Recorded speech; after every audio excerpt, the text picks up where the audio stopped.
히브리서 4장 12절 13절 말씀 보겠습니다.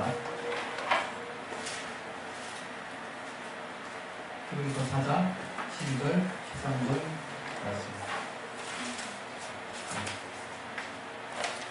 찾으시면 우리 다 같이 합독하겠습니다. 시작.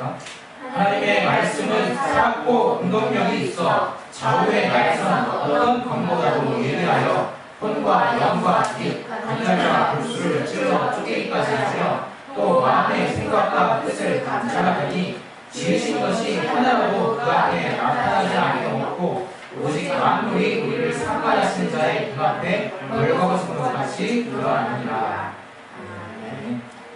이 시간 우리 말씀 통해서 하나님이 각자 주시는 은혜 받게 해달라고 잠깐 기도하겠습니다. 하나님 아버지, 시간 주여 주셔서 하나님 아버지 말씀입니다.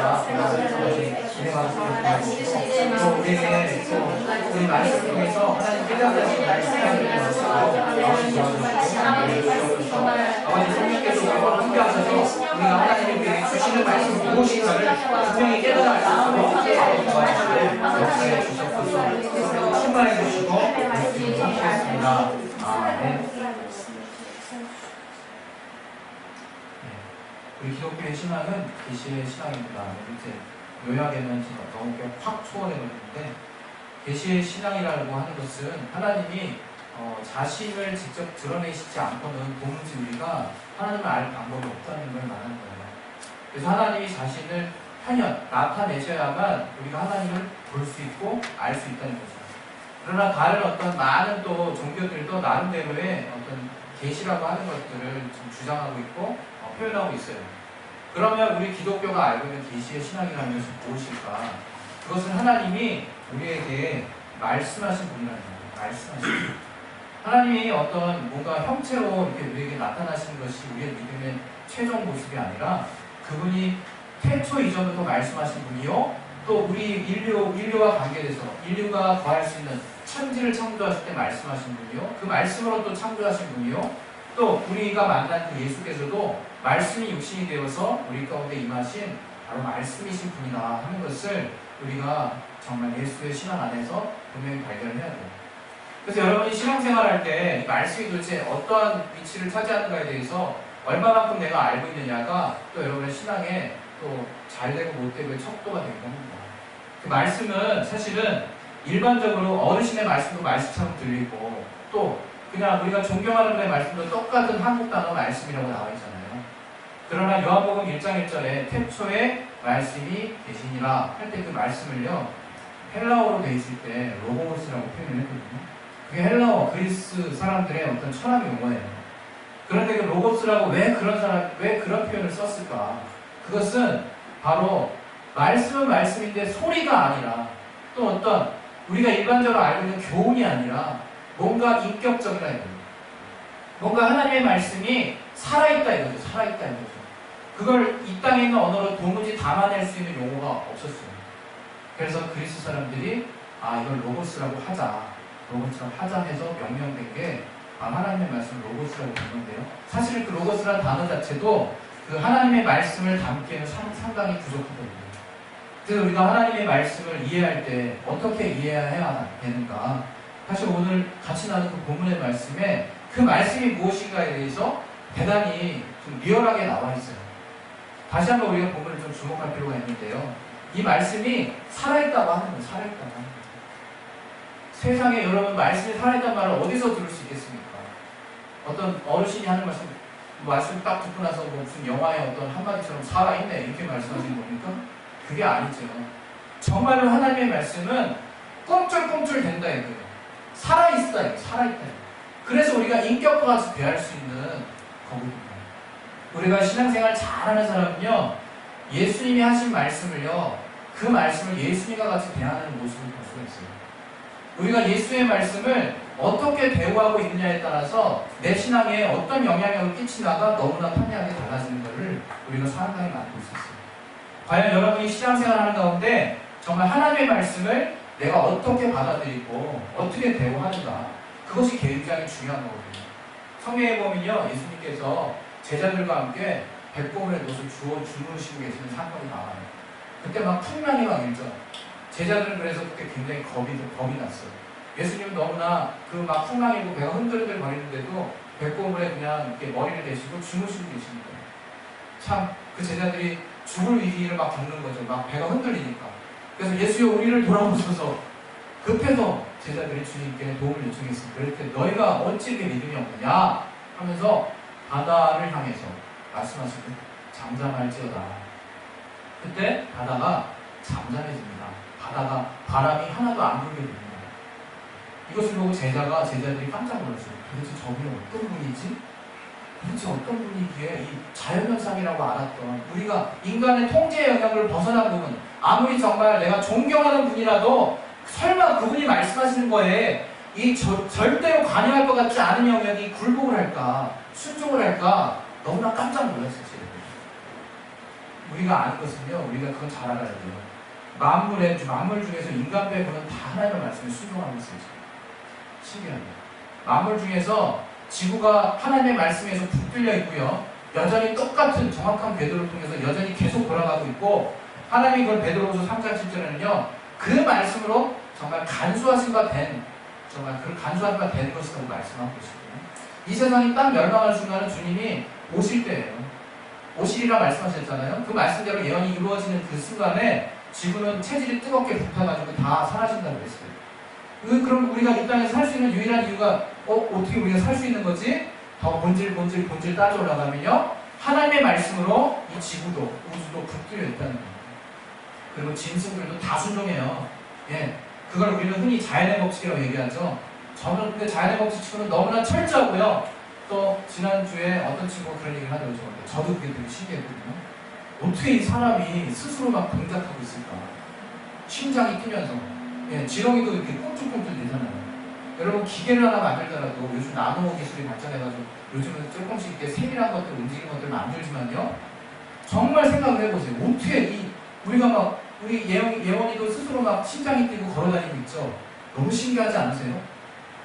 하나님의 역사가 아니고서는, 하나님이 말씀으로 명하지 않고는 도저히 우리 이성으로 이해될 수 없는 일들이 너무나 많다는 거예요. 바로 이 만물이 하나님의 말씀 앞에 붙들려 있다는 거죠. 우리는 가장 그 자연계시의 현장 앞에서도 여전히 나잘났다 하고 있는 모습을 상당히 많이 보이고 있습니다. 그러나 조금만 우리가 또 탐문을 또 관찰하게 되고 우리 자연과 안에서 더 이렇게 깊이 들어가는 분들은요, 되려 하나님을 믿는 분들이 많다.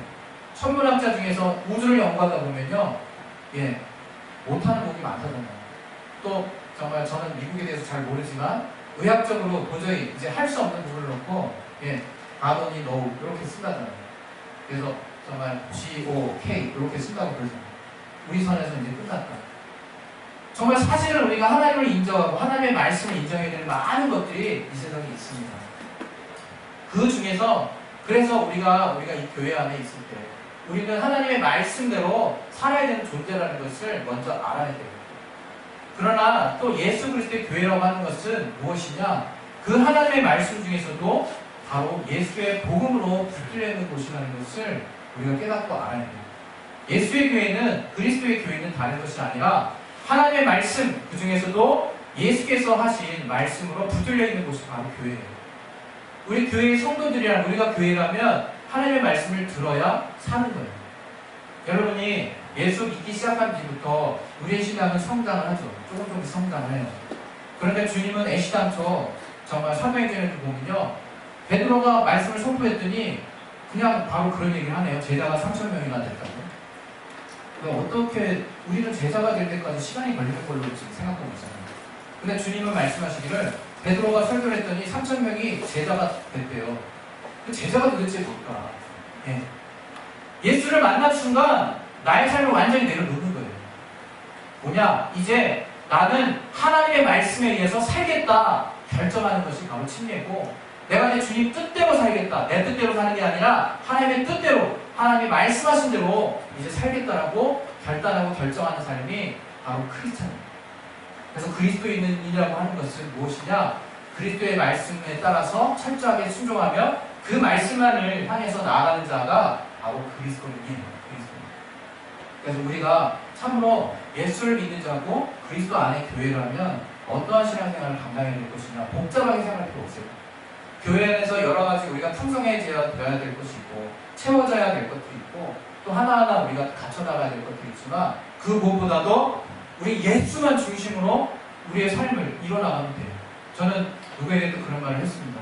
우리가 하나님을 아는 지식이 진리에 속하는 거기 때문에 우리는 계속해서 하나님을 알아가야 된다. 그러나 더 중요한 것은 이미 알고 있는 그 하나님의 지식을 삶 가운데서 간증으로 정말 풍성하게 내가 경험하고 있지 못한다면 그건 정말 우리 교회가 지향하는 바가 아니다. 이런 얘기 제가 했어요. 우리 교회는요, 하나님을 날마다 아는 지식이 충만해서 기쁜 것보다 하나님이 지금까지 알고 있는 것들을 내 삶 가운데서 나타내고 그 하나님 나와 함께 하시고 그 성령의 역사를 보는 것들을 내 삶에서 가득가득 채우는 그러한 삶의 역사가 일어나는 교회가 되기를 바라요. 그렇게 되려면요, 여러분 철저하게 주님의 말씀대로 여러분이 하셔야 됩니다. 우리 교회는요, 정말 주께서 명하신 일을 하나하나 지키는 교회가 됐으면 좋겠어요. 주님이 우리에게 명하신 일을 하나하나 지키는 교회가 됐으면 좋겠어요. 주님이 많은 말씀을 하셨죠. 근데 자에게 추려보면요, 많은 말씀 안 하셨더라고요. 굉장히 핵심적인 얘기를 하셨어요. 주님의 복음, 나의 죽음과 부활을 기념하라. 성찬 얘기했었죠. 성찬 얘기하면서 단지 성찬만 생각나는 것이 아니라 우리가 평생 예수 그리스도의 죽음과 부활을 기념해야 되는 자구나. 그것을 누려야 되는 자구나. 그것을 전파해야 되는 자구나. 예수의 증인된 삶을 살아야 되는 자구나. 이거 기본 1번이에요. 그리고 침례 주라고 했어요. 침례. 계속 침례를 주면서 어때요? 네가 이제 주님 것이다. 네 뜻대로 사는 거 포기하고 이제 완전히 넌 죽었다. 이제 주님 뜻대로 살자. 침례를 명하셨어요. 성찬도 명하시고 침례도 명하시고 또 주님이 서로 사랑하고 있었어요. 서로 사랑. 요한일서는 아주 도배가 되어 있죠. 도배. 어떻게? 형제를 사랑하지 않으면 하나님 사랑하는 걸 모른다. 이렇게 얘기했어요. 너희가 사랑하지 않느냐? 너 진짜 하나님 모르는 사람이다. 대놓고 얘기하셨어요. 얼마나 끈끈합니까 우리가? 네, 마음속에서 최소한 리스트가 항상 작성되잖아요. 이 사람 무슨이? 어떤 사람 이 사람 무슨? 계속 번갈아가면서 올라가죠? 예, 저도 그렇습니다. 그러나 하나님께서 우리에게 말씀하시기를 하나님을 알았다면 형제를 사랑할 수밖에 없다. 이 말씀하셨어요. 그 주님의 사랑에 대해서 요한일서는 또 명확하게 우리에게 짚어주는 것이 이 세상과 이 세상에 있는 것들 사랑치 말라 또 말씀을 하세요. 무슨 사랑입니까? 예, 하나님이 내게 주신 사랑으로 사랑하라는 거예요. 영혼을 사랑하는 사람으로 끝까지 그 영혼을 사랑해 보라는 거예요. 그렇게 형제를 사랑하고 그렇게 끝까지 가라는 거예요. 그리고 주님께서 또 여러 가지 말씀하셨지만요, 정말 높은 자리에 있거든 너희가 차라리 밑에 있어라 이런 말도 하시고 이거 교훈이 아닙니다. 주님께서 직접 입으로 하신 말씀이에요. 우리 정말 주의 말씀을 순종해야 되는 자죠. 그리고 마지막에 얘기하신 거를 정말 이것들을 끝까지 가르쳐 지키게 해라. 우리 그렇게 말씀하셨어요. 우리 교회는요, 복음을 아는 자요, 주께서 명하신 일을 끝까지 순종하는 자가 됐으면 좋겠어요. 두 가지 축이라고 저는 생각해요. 복음으로 누려야 우리가 그 일이 가능하기 때문에 주의 말씀을 순종하는데 복음을 먼저 누리는 게 필요하고요. 그 가운데서 주께서 명령하신 그 명령을 끝까지라도 지키는 교회가 바로 우리 교회가 됐으면 좋겠어요. 이 일을 하기 위해서요, 여러분, 이제 성령의 충만함을 받으시는 거예요. 성령의 충만함. 오늘은 이 성령의 충만함과 관련해서 몇 가지를 제가 말씀을 드리려고 하는데요. 우리 참 신기한 차이를, 정말 옛 언약과 새 언약의 차이를 비교를 명확하게 해드리겠습니다. 우리 옛 언약에 속하는 말씀 하나 찾을게요. 신명기 32장 46절. 신명기 32장 46절.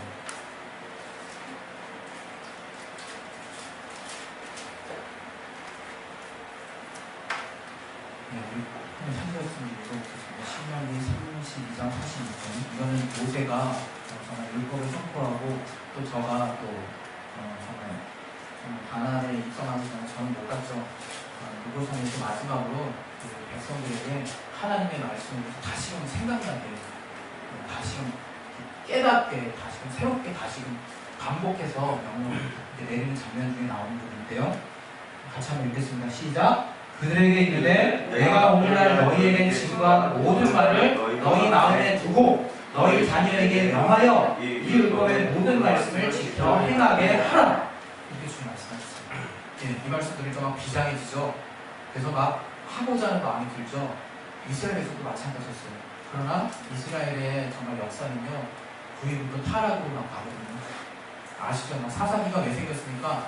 예, 왕이 없던 시대에 백성들이 하나님을 왕 삼지 않으니까 그냥 베타 같은 사람들이 계속 나타나는 거예요, 사사기는. 그래서 하나님의 말씀 지키도록 계속 막 돌이키게 해요. 그러나 저들이 마지막에 사장의 마지막 말미에 뭐라고 하면 자기의 소견대로 자기의 옳은 대로 그냥 행하였더라 이렇게 그냥 마무리를 하고 있거든요. 예, 하나님 말씀대로 가지 않았다는 거예요.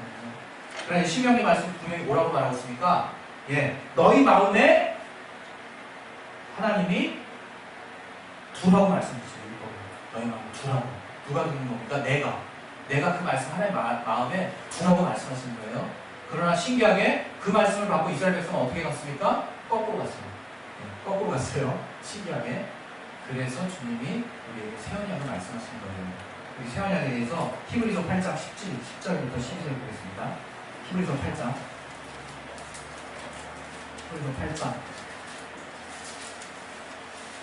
10절부터 12절.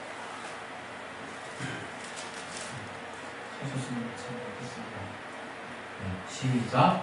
또 주께서 가라사대 그날 후에 내가 이스라엘 집으로 세울 언약이 이것이니 내 법을 저희 생각에 두고 저희 마음에 이것을 기록하리라. 나는 저희에게 하나님이 되고 저희는 내게 백성이 되리라. 또 각각 자기 나라 사람과 각각 자기 형제를 가르쳐 이르기를 주를 알라 하지 아니할 것은 저희가 작은 자로부터 큰 자까지 다 나를 알리니라. 내가 저희 불의를 긍휼히 여기고 저희 죄를 다시 기억하지 아니하리라 하셨습니다.